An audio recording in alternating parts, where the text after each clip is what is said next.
তো এরপর আছে আমাদের অ্যাড্রিনাল গ্ল্যান্ড। অ্যাড্রিনাল গ্ল্যান্ড তো অ্যাড্রিনাল গ্ল্যান্ড কোথায় অবস্থিত? প্রথমে বৃক্কের উপরে অবস্থিত।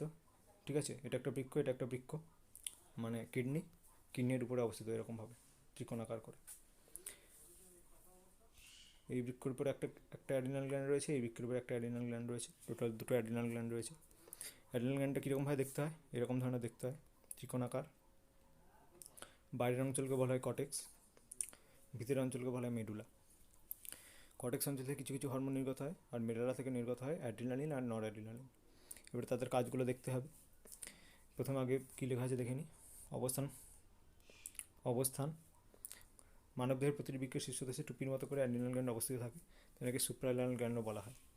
সুপ্রারেনাল গ্ল্যান্ড মানে কি? রেনাল গ্ল্যান্ড মানে কি? যারা রেচনে সাহায্য করে, এই যে রেনাল গ্ল্যান্ড, এটা একটা রেনাল গ্ল্যান্ড, এটা একটা রেনাল গ্ল্যান্ড। কিডনিগুলোকে রেনাল গ্ল্যান্ড বলা হয়। তো তার উপরে অবস্থিত, তাই এটাকে বলা হয় suprarenal gland. Supra plus renal, renal গ্ল্যান্ডের উপরে অবস্থিত, তাই এটাকে বলা হয় সুপ্রারেনাল। সুপ্রা মানে হচ্ছে উপরে, ঠিক আছে, সুপিরিয়র, সুপিরিয়র থেকে সুপ্রা মানে রেনালের উপরে অবস্থিত, তাই এটা সুপ্রারেনাল গ্ল্যান্ড বলা হচ্ছে। ঠিক আছে, তারপরে এখান থেকে কী কী হরমোন নির্গত হয়? কটেক্স অঞ্চল থেকে নির্গত হয় দু ধরনের অঞ্চল হয় বলেছিলাম। মেডাল অঞ্চল থেকে নির্গত হচ্ছে অ্যাড্রিনালিন আর নট অ্যাড্রিনালিন, আর কটেক্স অঞ্চল থেকে নির্গত হয় গ্লুকোকর্টিকয়েডস। ঠিক আছে, সব লেখা আছে এখানে। গ্লুকোকর্টিকয়েডস, এই যে গ্লুকোকর্টিকয়েডস, মিনারেল কর্টিকয়েডস, সিক্স কর্টিকয়েডস, এইসব হরমোন নির্গত হয় কোথা থেকে? কটেক্স অঞ্চল থেকে। আর মেডালা থেকে নির্গত হয় অ্যাড্রিনালিন, নট অ্যাড্রিনালিন। এবার কাজগুলো দেখতে হবে। অ্যাড্রিনালিনের কাজ কি? অ্যাড্রিনালিনের কাজ হচ্ছে হৃদস্পন্দন বাড়ানো, হৃদউৎপাদ বৃদ্ধি করা। ঠিক আছে, হার্টবিট বাড়ায়, ফলে কি রক্ত চলাচল বাড়ায়। তার হচ্ছে রক্তবাহের আভ্যন্তরীণ ব্যাস কমিয়ে দিয়ে রক্তচাপ বৃদ্ধি করে। কী করে? রক্তচাপের, এটা ধরো নালীর হচ্ছে এত মোটা ছিল, সেটাকে ছোটো করে দিল, তার ফলে কী হবে? রক্তচাপ বেড়ে যাবে। রক্ত আগে এটাকে যতটা চাপ দিতে পারবে, ছোটো হয়ে গেলে তার তুলনায় বেশি চাপ দেবে, সেইভাবে করে রক্তচাপ কমায়। মানে কি? রক্তের ব্যাস কমিয়ে দেয়, আভ্যন্তরীণ ব্যাস কমিয়ে দেয় নালীর, রক্তবাহের নালীর, ফলে রক্তচাপ বৃদ্ধি পায়। তারপর হচ্ছে ব্রঙ্কিওলকে প্রসারিত করে। ব্রঙ্কিওল কোথায় থাকে? আমাদের ফুসফুসে ব্রঙ্কিওল থাকে, এই যে এটা হচ্ছে ব্রঙ্কাস, ব্রঙ্কিওলকে বাড়িয়ে দেবে। ব্রঙ্কিওলকে প্রসারিত করে দিলে কী হবে? বায়ু হচ্ছে তাড়াতাড়ি চলাচল করতে পারবে, তারপরে শ্বাসক্রিয়ার হার এবং গভীরতা বৃদ্ধি করে। তারপর গ্লাইকোজেনেসিস, নিওগ্লুকোজেনেসিস সাহায্য করে। নিওগ্লুকোজেনেসিস কি আগেও বলা হয়েছিল। গ্লাইকোজেনেসিস মানে হচ্ছে শর্করা জাতীয় কোনো পদার্থ থেকে যখন আমরা ভেঙে যাচ্ছে, যখন শর্করা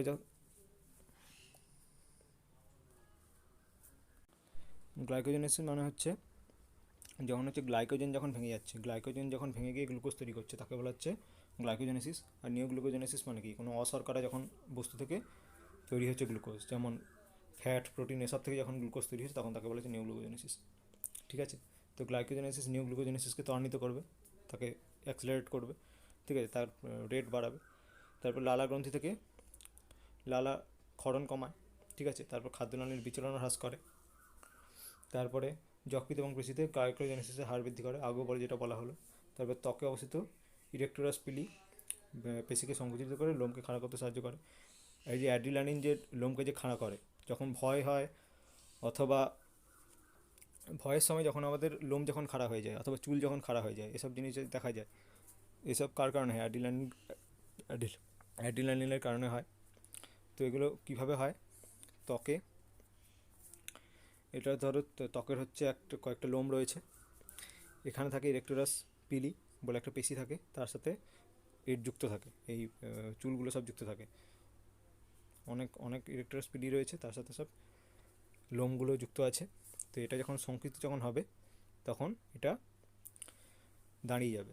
ঠিক আছে, তো এইভাবে করেই হচ্ছে এটা লোমকে খাড়া করতে সাহায্য করে। এটা যখন সংকুচিত যখন হবে, ইরেক্টোরাস পিলি যখন সংকুচিত যখন হবে, তখন হচ্ছে লোমগুলো দাঁড়িয়ে যাবে, কারণ এর সাথে সংযুক্ত থাকে। এটা যখন ছোটো যখন হয়ে যাবে, এটা যখন সংকুচিত যখন হয়ে যাবে, তখন এটা দাঁড়িয়ে যাবে। ঠিক আছে, তো সেই জিনিস করতে সাহায্য করে। মোটামুটি ভয়ের সময় আমাদের যে লোম যে খাড়া হয়, সেটা এই কারণে হয়, এই অ্যাড্রিনালিন হরমোনের কারণে হয়। ঠিক আছে, তারপরে নরঅ্যাড্রিনালিনের কাজ কি?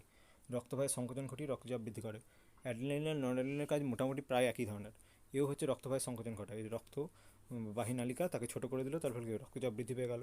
হৃৎপিণ্ডের সংকোচন হার বৃদ্ধি করে, অ্যাড্রিনালিনও সেই কাজই করেছিল। তবে কঙ্কাল পেশিতে রক্তের সরবরাহ বৃদ্ধি করে, খুবই স্বাভাবিক।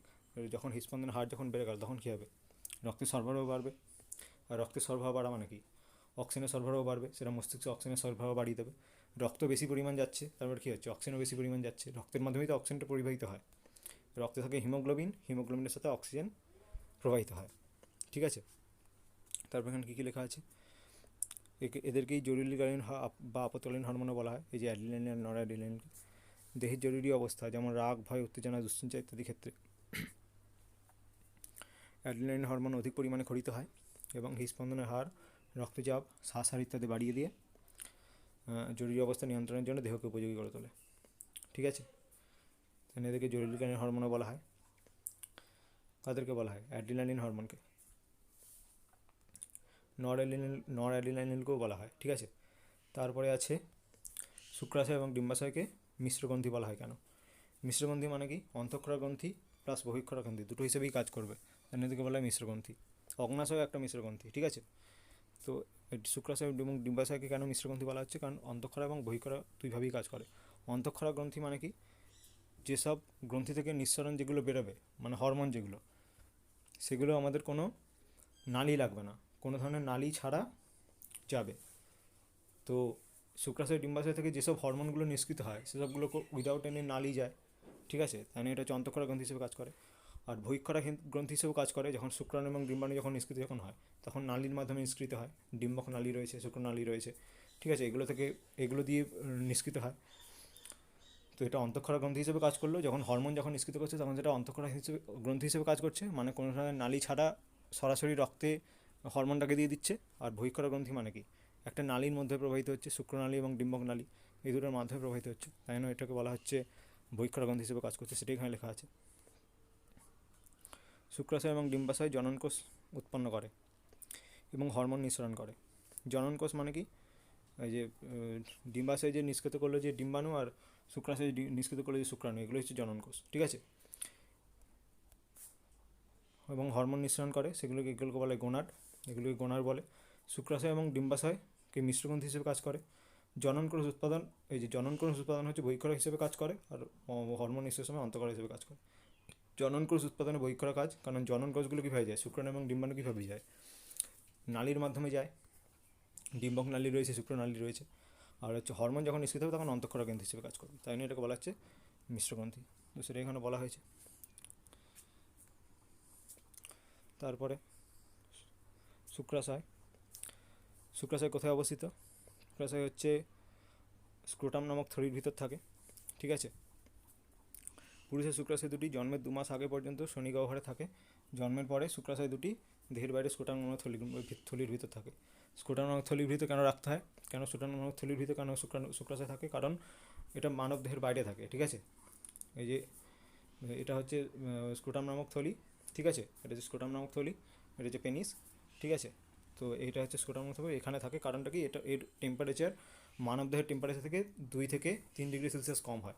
আর এটা হচ্ছে মানব দেহের যে টেম্পারেচার, সেই টেম্পারেচার শুক্রাণু তৈরি হতে পারে না দেহের বাইরে স্ক্রোটামে, তাই জন্য শুক্রাণু তৈরি করতে হয়, তাই জন্য দেহের বাইরে থাকে স্ক্রোটাম। দেহের বাইরে স্ক্রোটাম যদি না থাকে, অনেক সময় এই রোগও অনেকের থাকে যে স্ক্রোটাম হচ্ছে বাইরে বেরোয় না, স্ক্রোটাম হচ্ছে দেহের ভিতরেই থেকে যায়, সেক্ষেত্রে তাদের দেহে শুক্রাণু তৈরি হয় না, ঠিক আছে। তো এই হচ্ছে ব্যাপার, এখানে শুক্রাণু তৈরির জন্য, শুক্রাণু তৈরি একটা ঠিকঠাক এনভায়রনমেন্ট তৈরি করার জন্য, টেম্পারেচার দেওয়ার জন্য, ঠিকঠাক টেম্পারেচার দেওয়ার জন্য আমাদের হচ্ছে স্ক্রোটাম হচ্ছে দেহের বাইরে থাকে। তো এটাই হচ্ছে স্ক্রোটাম নামক থলির ভিতরে থাকে। তারপর হচ্ছে নিঃসৃত হরমোন, শুক্রাশয় থেকে কী হরমোন নিষ্কৃত হয়, শুক্রাশয়ের লিডিকের অন্তর্কোষ থেকে টেস্টোস্টেরন হরমোন নির্গত হয়। একটাই হরমোনের কাজ এখানে লেখা আছে, টেস্টোস্টেরন। টেস্টোস্টেরনই হচ্ছে মেন হরমোন, মেল হরমোন, ঠিক আছে। টেস্টোস্টেরন কী করে, যে বয়সন্ধিকালে যেসব চেঞ্জ হয় সেগুলো সব করে, যেমন শুক্রাশয়ের বৃদ্ধি, শুক্রথলির বৃদ্ধি, শিশ্নর বৃদ্ধি, এপিডিডাইমিস, প্রোস্টেট গ্রন্থি এগুলোর বৃদ্ধি। তারপর হচ্ছে আমাদের শরীরে যেসব চেঞ্জ আসে, আমাদের গৌণ যৌন বিশিষ্ট যেগুলো, ঠিক আছে, যেমন দাড়ি গোপ গজানো, পেশিবহুল দেহ, কণ্ঠস্বর ভারী হওয়া, এই ধরনের যে চেঞ্জগুলো হয় বয়ঃসন্ধির সময়, সেগুলো সব চেঞ্জ সব এই টেস্টোস্টেরন হরমোনের কারণে হয় ছেলেদের ক্ষেত্রে। তারপর হচ্ছে এমনি আরও অনেক চেঞ্জও হয়, যেরকম হরমোন, শুক্রাণুর পরিমাণ বাড়বে, শুক্রাণুর উৎপাদন বৃদ্ধি করবে, আরবিসির উৎপাদন বৃদ্ধি করবে, ঠিক আছে, রক্তের পরিমাণ বৃদ্ধি করবে। তারপর যে শুক্রাণুর আয়ু এবং নিষেক ক্ষমতা বৃদ্ধিতে সাহায্য করে, ঠিক আছে। মানে শুক্রাণু সাধারণভাবে যতটা ইয়ে হয়, যতটা মানে ভিয়াবেল হয়, শুক্রাণু যতটা ভিয়াবেল হওয়ার কথা ততটা ভিয়াবেল করে। ভিয়াবেল মানে হচ্ছে যতটা পরিমাণে তার স্পিড যতটা থাকার কথা, এই ধরনের কাজ। তারপরে চলন যতটা তাড়াতাড়ি হওয়ার কথা, ঠিক আছে। শুক্রাণু তো ঘুরে বেড়ায়, ঠিক আছে, শুক্রাণু তো ঘুরে বেড়াবে, সেই ক্ষমতাটা তাদেরকে বাড়ানো, ঠিক আছে, তাদের দেহ চলবার স্পিড বাড়ানো, ঠিক আছে। তারপর লেজের হচ্ছে শুক্রাণুর যে লেজ থাকে তার মুভমেন্টের স্পিড বাড়ানো, এইসব কাজ হয়, ঠিক আছে। মানে শুক্রাণুগুলোকে ভিয়াবেল হয়, শুক্রাণুগুলোর আয়ু বাড়ে, নিষেক ক্ষমতা বৃদ্ধিতে ভিয়াবেল হয়, ঠিক আছে। তারপর যে ডিম্বাশয়, ডিম্বাশয় কোথায় থাকে? জরায়ুর দুপাশে থাকে। এই যে জরায়ুর দুপাশে ডিম্বাণু থাকে, ঠিক আছে। জরায়ু, এগুলো হচ্ছে জরায়ু, এটা হচ্ছে জরায়ু ঠিক আছে। এখানে দুপাশে ডিম্বাশয় থাকে। ডিম্বাশয়ে কী কী হরমোন নির্গত হয়? ডিম্বাশয়, মহিলাদের ডিম্বাশয় দুটি শ্রেণীগহ্বরের জরায়ুর দুপাশে একটি করে অবস্থিত, ঠিক আছে। টোটাল দুটি ডিম্বাশয় থাকে। এখান থেকে নিশ্চিত হরমোন কি? ইস্ট্রোজেন হরমোন নির্গত হয়, এটা হচ্ছে মেন হরমোন, মেন হচ্ছে ফিমেল হরমোন। তারপর হচ্ছে পিত্তগ্রন্থি থেকে বা কর্পাস লুটিয়াম থেকে প্রোজেস্টেরন নির্গত হয়। কর্পাস লুটিয়াম কোথায় থাকে? যখন হচ্ছে মহিলাদের যখন ইয়ে হয়, মাসিক যখন হয়, ঠিক আছে, তখন হচ্ছে কর্পাস লুটিয়াম তৈরি হয়। এই কর্পাস লুটিয়াম প্রোজেস্টেরন তৈরি করে, এটা খুবই দরকারি, ঠিক আছে, খুবই দরকারি একটা হরমোন। তো এর কাজগুলো এবার দেখতে হবে। প্রথমে হচ্ছে নিশ্চিত হরমোনের কাজ। ইস্ট্রোজেনের কাজ কি? ইস্ট্রোজেন হচ্ছে মেন ফিমেল হরমোন, এগুলো হচ্ছে বয়সন্ধিকালে যেসব চেঞ্জ হয় সেগুলো সব ইস্ট্রোজেন করাবে। বয়সন্ধিকালে মেয়েদের ডিম্বাশয়, জরায়ু, ডিম্বাণুর যোনিপথে ইত্যাদি যৌনাঙ্গের বৃদ্ধিতে সাহায্য করে। তারপরে স্তনগ্রন্থির বিকাশ, স্তনগ্রন্থির বৃদ্ধিতে গৌণ যৌন বৈশিষ্ট্যে যেমন কোমল কণ্ঠস্বর, প্রশস্ত শনিদেশ, এগুলো করতে আমাদের ইস্ট্রোজেন হরমোন কাজ করবে। তারপর হচ্ছে মহিলাদের মাসিক চক্র তথা ডিম্বাণু উৎপাদন নিয়ন্ত্রণে সাহায্য করে ইস্ট্রোজেন। তারপর হচ্ছে ত্বকের নিচে মেদ সঞ্চিত করে নারীসুলভ দেহ গঠনে সাহায্য করে। তারপর হচ্ছে গর্ভাবস্থায় জরায়ুর প্রসারণে সাহায্য করে, এটা ভুল লেখা আছে, জরায়ুর প্রশাসনে, হ্যাঁ এটা ঠিক লেখা আছে। ইস্ট্রোজেন কোথায় মানে কি? গর্ভাবস্থায় মানে কি? এটা হচ্ছে জরায়ু, ঠিক আছে, এটা হচ্ছে ডিম্বাশয়। তো এখানে এসে রোপিত হবে, এখানে হচ্ছে ডিম্বাণু রয়েছে, এখানে শুক্রাণু এসে যখন মিলিত যখন হবে তখন নিষেক হওয়ার পর তৈরি হবে, এমব্রায়ো তৈরি হবে। এমব্রায়ো মানে হচ্ছে এমব্রায়ো তৈরি হবে, ঠিক আছে, দুটো মিলে এমব্রায়ো তৈরি হবে। এমব্রায়ো কোথায় প্লান্ট হবে? এমব্রায়ো হচ্ছে জরায়ুতে প্লান্ট হবে, সেখানেই হচ্ছে এবার বাচ্চা আসবে, বাচ্চার এবার বৃদ্ধি হবে, ঠিক আছে। যে শরীরে শিশু আসার কথা তার বৃদ্ধি হবে, তো সেটা কোথায় হবে? এই জরায়ুতে হবে। তো সেটারই প্রসারণে সাহায্য করবে। জরায়ু যদি বড় যদি না হয় তাহলে এখানে সে ফিমেল ক্যারি করতে পারবে কীভাবে? ঠিক আছে, অনেক ফিমেল আছে যারা তাদের হচ্ছে শরীর মানে এতই অপুষ্টিতে ভোগা, তারা এরকমভাবে ক্যারি করতে পারে না বাচ্চা, তাদের ক্ষেত্রে অনেক গণ্ডগোল হয়, অনেক অসুবিধা হয়। তাই জন্য এই ইস্ট্রোজেন তাদের ক্ষেত্রে ঠিকঠাকভাবে তৈরি হয় না বলে তখন জরায়ু তাদের প্রসারিত হয় না, তখন বাচ্চা তাদের ঠিকমতো হতে পারে না, তাদের জরায়ু প্লান্টেশন ঠিকঠাকভাবে হতে পারে না। প্লান্টেশন ঠিকঠাকভাবে না হলে জরায়ুর বৃদ্ধি যদি না হয় তাহলে বাচ্চাটা এখানে তো বাড়বে, ঠিক আছে, বাচ্চাটা এখানে তো বাড়বে, যে নতুন যে শিশু যে আসবে সেটা এখানে তো বাড়বে। তার ইস্ট্রোজেন যদি ঠিকঠাকভাবে যদি নির্গত যদি না হয় তাহলে জরায়ুর প্রসারণ ঠিকঠাকভাবে হবে না। জরায়ুর প্রসারণ ঠিকঠাকভাবে না হলে বাচ্চাটাও অপুষ্টিতে ভুগবে, ঠিক আছে, বাচ্চাটার গ্রোথ ঠিকঠাকভাবে হবে না, সেটাও একটা ব্যাপার। তারপরে হচ্ছে প্রোজেস্টেরন হরমোন কি? প্রোজেস্টেরন হরমোন কোথায় নির্গত? কর্পাস লুটিয়াম থেকে নির্গত হয়। নিষিক্ত ডিম্বাণুকে জরায়ুর প্রাচীরে রোপিত হতে এবং গর্ভাবস্থা বজায় রাখতে সাহায্য করে। এটা কে সাহায্য করে? প্রোজেস্টেরনে সাহায্য করে, ঠিক আছে। এই যে নিষিক্ত ডিম্বাণুকে জরায়ুর প্রাচীরে এন্ডোমেট্রিয়ামে রোপিত হতে এবং গর্ভাবস্থা বজায় রাখতে সাহায্য করে। তারপরে প্লাসেন্টা গঠনে সাহায্য করে। অমরা বা প্লাসেন্টা, প্লাসেন্টা মানে কি? প্লাসেন্টা মানে হচ্ছে গর্ভাবস্থার সময় যখন হচ্ছে বাচ্চা যখন পেটে যখন থাকবে 9 মাস 9 দিনে থাকে, তো সেগুলো তো বাচ্চারও তো ইয়ে লাগবে, অক্সিজেন লাগবে, বাচ্চারও তো খাদ্য লাগবে, এগুলো কিভাবে আসবে? এটা ধরো এমব্রায়ো, এর ভিতরে বাচ্চারা বড় হচ্ছে, তো এর সাথে এরকমভাবে যুক্ত থাকে, মায়ের পেটের সঙ্গে, মায়ের সাথে এরকমভাবে যুক্ত থাকে, এটাকে বলে প্লাসেন্টা। এর মাধ্যমে কী আসে? মায়ের শরীর থেকে অক্সিজেন আসে, মায়ের শরীর থেকে খাদ্য আসে, ঠিক আছে, এবং বর্জ্য পদার্থ যা সব নির্গত হয় তা এই নালীর মাধ্যমেই বেরিয়ে যায়। এটা ধরো বাচ্চাটা এখানে তৈরি হচ্ছে, এটা হচ্ছে কী বললাম, এটা হচ্ছে আমাদের এমব্রায়ো, টোটাল এমব্রায়ো। এখানে হচ্ছে বাচ্চাটা, এখানে বাচ্চাটা মায়ের পেটের ভিতর বড় হচ্ছে এইরকম, এটা হচ্ছে প্লাসেন্টা, এটাকে বলে প্লাসেন্টা বা অমরা। এটা হচ্ছে মায়ের শরীরের সঙ্গে যুক্ত থাকে। মায়ের শরীর থেকে এর মাধ্যমেই আসে, খাদ্য আসে এবং অক্সিজেন আসে।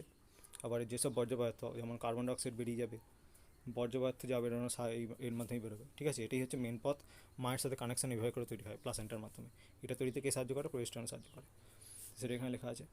অমরা বা প্লাসেন্টা গঠনে সাহায্য করে। তারপর স্তনগ্রন্থির বৃদ্ধি ঘটায়। গৌণ যৌন বিশেষে যা যা প্রকাশ করা সবই করবে, প্রোজেস্টেরনও করবে। তারপর প্রসবের সময় যোনিপথকে প্রসারিত করে। ঠিক আছে, প্রসবের সময় যোনিপথকে প্রসারিত করে। আবার অক্সিটোসিন নামে একটা হরমোন আছে, যেটা পড়ানো হয়েছিল। অক্সিটোসিন হরমোনও কাজ করে। ঠিক আছে, ভিগারাস কন্ট্রাকশনে কাজ করে, ভিগারাস কন্ট্রাকশনে সাহায্য করে প্রসবের সময়। ঠিক আছে, সন্তান যখন ভূমিষ্ঠ যখন হবে সেই টাইমে যোনিপথকে প্রসারিত করতে। যোনিপথ যদি প্রসারিত না হয় তাহলে বাচ্চা তো আসতেই পারবে না। তখন তাদের কী করতে হয়? সিজার দিয়ে বার করতে হয়, পেট কেটে। ঠিক আছে,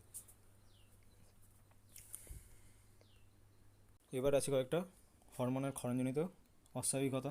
কী রোগ হতে পারে বিভিন্ন হরমোনের ঠিকঠাক ক্ষরণ না হলে? বামনত্ব রোগ কার কারণ হয়? এসটিএইচ বা জিএইচের স্বাভাবিকের তুলনায় কম পরিমাণ ক্ষরণ হলে। এসটিএইচ মানে কি? Growth hormone. ঠিক আছে, বা সোমাটোট্রপিক হরমোন। এটা গ্রোথের জন্য কাজ করে। এটা শৈশবকালে বা বাল্যকালে, এই কথাটা কিন্তু বলতে হবে।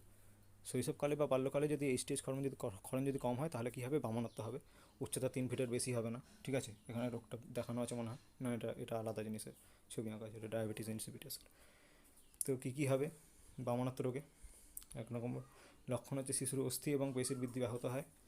প্রাপ্তবয়স্ক অবস্থায় দৈর্ঘ্য 3 ফুটের কাছাকাছি থাকে। অন্তর্যন্ত্রের বৃদ্ধি হ্রাস পায় এবং মুখ্য জননাঙ্গের বৃদ্ধি ব্যাহত হয়। যৌন লক্ষণের বহিঃপ্রকাশ দেরিতে ঘটে। এগুলো সব যে বামনত্ব রোগ। তারপর হচ্ছে এখানে ডায়াবেটিস ইনসিপিটাস। ডায়াবেটিস ইনসিপিটাস মানে কি? 2 ধরনের ডায়াবেটিস হয়। ঠিক আছে, একটা হচ্ছে ডায়াবেটিস ইনসিপিটাস, একটা হচ্ছে ডায়াবেটিস মেলিটাস। আবার ডায়াবেটিস মেলিটাসের ভিতরে আবার 2টো ভাগ রয়েছে, টাইপ 1, টাইপ 2। ঠিক আছে, আরও ভাগও রয়েছে, সেসব আমাদের সিলেবাসে নাই।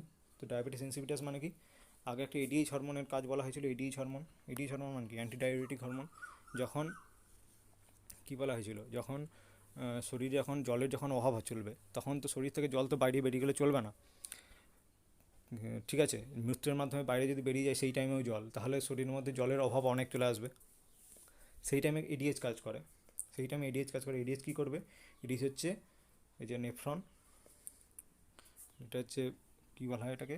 কালেক্টিং টিউব, মানে সংগ্রাহক নালী। এখান থেকে জলের শোষণকে বৃদ্ধি করে দেবে। জলের শোষণকে যখন করে দিল, মূত্রের মাধ্যমে জলটা হচ্ছে বাইরে যেতে পারলো না, মানে বাইরে যেতে পারলো না, দেহের বাইরে যেতে পারলো না।